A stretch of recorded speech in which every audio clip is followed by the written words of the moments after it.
तो दोस्तों आज की इस वीडियो में हम बात करने वाले हैं अज्ञे जी की कविता नदी के द्वीप के बारे में। दोस्तों जो अज्ञे जी की नदी के द्वीप कविता है, इसकी जो काव्य विधा है वो है आधुनिक प्रेम काव्य और ये नई कविता आंदोलन से संबंधित है। ये बात आपको याद रखनी है। अब दोस्तों बात कर लेते हैं नदी के द्वीप कविता के सारांश की।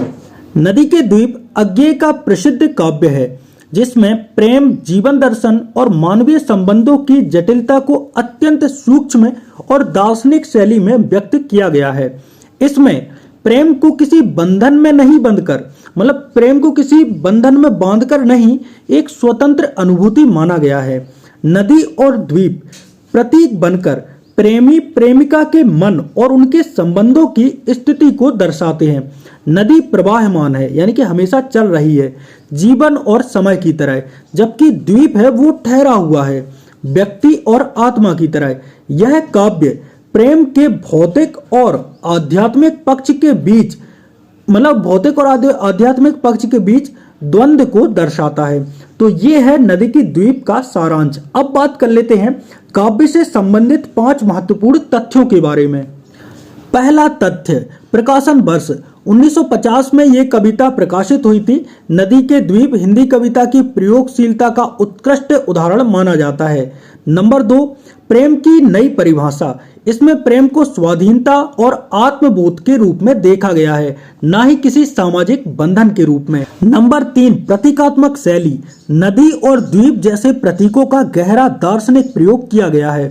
नंबर 4, मनोजगत का चित्रण। प्रेमी प्रेमिका के मनोभावों और अंतर्द्वंद का सूक्ष्म विश्लेषण इस कविता में किया गया है। बात करते हैं हमारे अंतिम पॉइंट की, जो कि है नई कविता आंदोलन।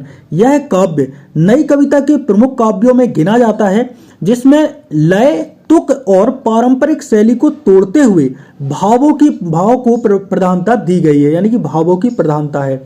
अब बात कर लेते हैं इस कविता के प्रमुख पात्रों के बारे में।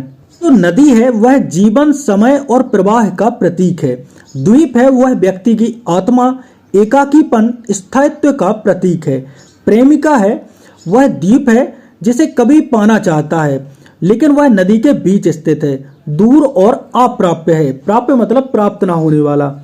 कभी स्वयं, मतलब कभी है वह स्वयं क्या कर रहे हैं, प्रेमी जो उस द्वीप तक पहुंचने का प्रयास कर रहा है, लेकिन बार बार यह एहसास होता है कि वह केवल निकट जा सकता है, पूर्ण मिलन तो संभव नहीं है।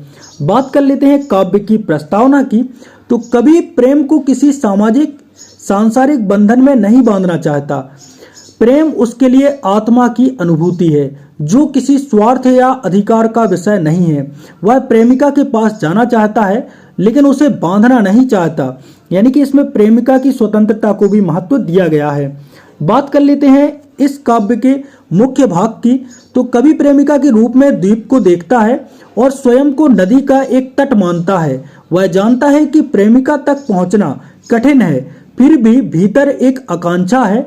नदी का प्रवाह जीवन के प्रवाह की तरह है, जिसमें प्रेम भी बहता है। कभी यह मानता है कि प्रेम पर, मतलब प्रेम में अधिकार नहीं है, आत्मिक मिलन महत्वपूर्ण है। वह प्रेमिका को उसकी स्वतंत्रता के साथ स्वीकार करता है।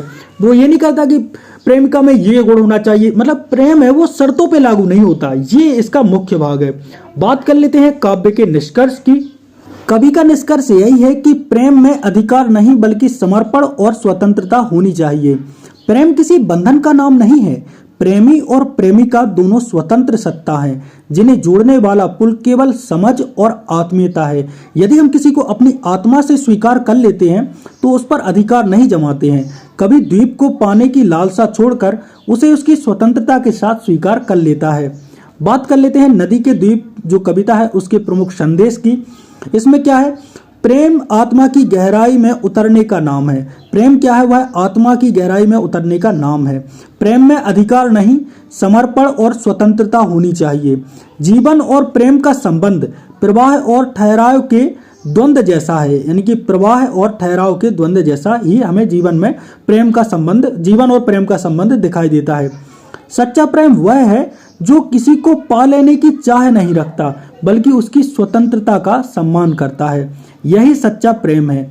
इसमें किसी को पा लेने की चाह नहीं है, इसमें उसकी स्वतंत्रता का सम्मान है। तो दोस्तों इस प्रकार से हमारी नदी के द्वीप जो कविता है वह समाप्त होती है।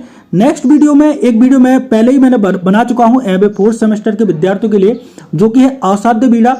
और नेक्स्ट वीडियो में सरस्वती पुत्र के बारे में बनाने वाला हूं। तो चैनल पर यार नए हो तो चैनल को सब्सक्राइब कर लेना। मिलते हैं एक और नए वीडियो के साथ, तब तक के लिए जय सिया राम।